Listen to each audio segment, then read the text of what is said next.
Noir et main, ça fait référence à l'univers vraiment technique du théâtre.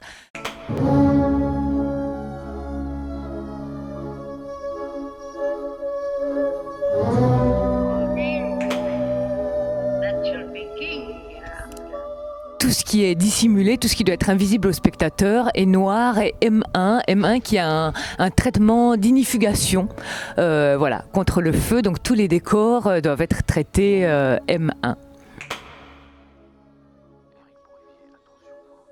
Avant tout, moi je souhaitais faire un hommage en fait au lieu même qu'est le théâtre, au grill puisque je suis artiste aérienne donc j'évolue en l'air.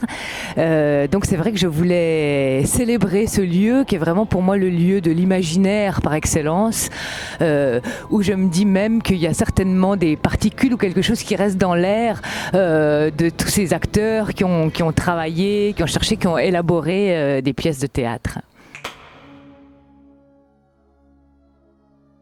Alors au début, c'est donc Cathy Bouvard qui m'a proposé, qui m'avait offert une carte blanche pour créer une petite forme autour de cette notion de héros. Et je dois être très honnête pour dire que ça m'a peu inspirée. Je me disais mais c'est des valeurs de courage, enfin qui me semblaient assez lointaines de ce qui me touche. Et je me suis dit mais le héros au théâtre, qu'est-ce qui fait le héros de théâtre? Alors c'est la narration bien sûr, mais c'est aussi celui qui est en lumière, c'est tous les artifices déployés autour qui font surgir le héros. Et donc j'ai décidé de prendre le contre-pied et puis d'interpréter une femme de l'ombre, une régisseuse lumière qui aurait accompagné les acteurs sur scène.